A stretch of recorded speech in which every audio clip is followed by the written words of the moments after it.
मनावरती लढणार आहे। पालकमंत्री महोदय, मी तुमचा आदर राखतोय। पालकमंत्री आहात आपण। तुम्हाला 2 वर्षात कधीतरी फोन केला का आम्ही? कधी 2 वर्षात तुम्हाला भेटलो का आम्ही? किंवा तुमच्या बरोबरच्या कुठल्या सहकार्याला भेटलो का की तुम्ही सांगता की आम्ही धनुष्यबाणावरती लढणार होतो अशा? आणि तुम्ही त्यावेळेस म्हणालात की देवाच्या घाटीखाली ह्याला मी सगळ्यांना उभे करणार आहे। मी आज जाहीरपणानं सांगतोय की तुम्ही सुद्धा देवाला मानता, मी सुद्धा देवाला मानतो। तुमचं रत्नागिरीचं देवस्थान आहे भैरीबुवाचं, माझी तुम्हाला आव्हान आहे, मी रत्नागिरीमध्ये भैरीबुवाच्या घाटीखाली उभे राहण्यासाठी येतो। आपण मला सांगावं, मी तुम्हाला कधी म्हणालो होतो धनुष्यबाणावरती लढण्यासाठी, आणि तुम्ही दीपक पटवर्धनांचं नाव घेतलात। त्या दीपक पटवर्धनांना सुद्धा मी काल जाऊन भेटलो, त्यांनाही विनंती केली की कधीतरी आपल्याला देवाच्या घाटीखाली जायला लागेल। नाहीतर आमच्या इथं कडवईतलं चंडिका मातेचं देवस्थान आहे, त्या देवस्थानामध्ये राव्या उभेच्या घाटीखाली आपल्याला घाटीखाली उभं राहण्याची जास्त सवयच आहे ना, घाटीखाली उभेच राहाव्या। आणि म्हणून चुकीचा प्रचार करून, चुकीच्या गोष्टी करून सांगावं, त्याने हे पण सांगावं देवाच्या घाटीखाली की तुम्ही तुमच्या पंचायत समितीच्या उमेदवारांना, जिल्हा परिषदेच्या उमेदवारांना, बीजेपीच्या उमेदवारांना 25-25 लाख रुपये, 50-50 लाख रुपये, 75-75 लाख रुपये दिलात की नाही ते सुद्धा देवाच्या घाटीखाली सांगावे।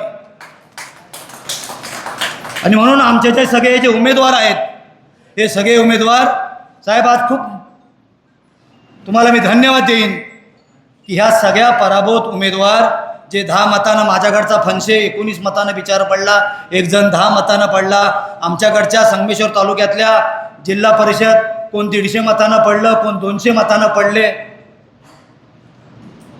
आणि मग आम्ही हे सगळी लढा देत असताना पैशाचा पावसाच्या समोर थोडेसे आमचे शिवसैनिक हतबल झाले, जिंकलेलोच आहोत।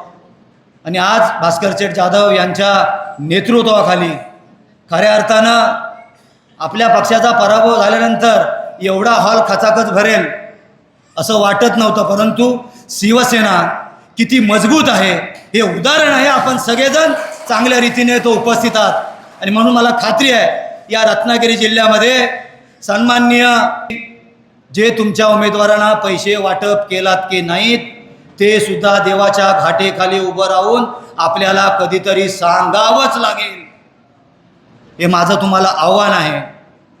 आणि आम्ही शिवसेना उद्धव बाळासाहेब या पक्षाचं काम करतोय, प्रामाणिकपणे निष्ठावंत म्हणून काम करतोय, काम करत राहणार आहोत।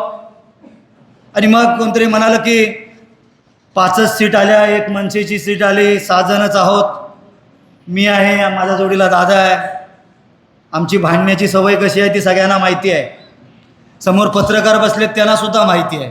आम्ही जर एखाद्या विषयावरती भांडण्याची सुरुवात केली तर कशा पद्धतीनं रणकंदन करू शकतो। आणि म्हणून आपल्या शिवसैनिकांना माझं आव्हान असेल, आपण भास्कर शेठ जाधवांसारख्या वाघाचे नेतृत्व करणारी मंडळी आहोत, आम्ही सुद्धा त्यांच्याच हाताखाली काम करणारे कार्यकर्ते आहोत, म्हणून डगमगून जाण्याची गरज नाही, भीती बाळगण्याची गरज नाही। आम्ही सगळेजण तुमच्यासोबत आहोत।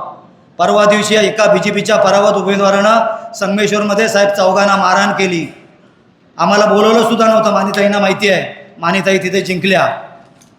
मानिताईंनी पण मला फोन नव्हता केला, परंतु मी आणि आमचा पंचायत समितीचा निवडून आलेला दत्ता शेठ लाकण, आम्ही दोघंजण त्या मारहाण झालेल्या कार्यकर्त्यांच्या घरी गेलो।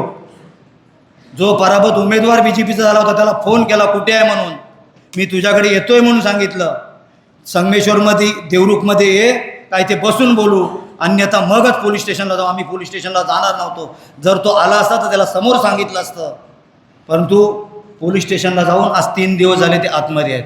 म्हणजे अशा पद्धतीनं जर आमच्या कार्यकर्त्यांवरती जर तुम्ही जर कधी अन्याय करण्याचा प्रयत्न केलात, आम्हाला कार्यकर्त्यांना बोलू दे, अगर न बोलू दे, आम्ही तिथं उपस्थित राहणार आहोत आणि शिवसैनिकावरती अन्याय होईल तिथं धावून जाणार आहोत, एवढं आज आपल्याला निष्ठेनं सांगेन।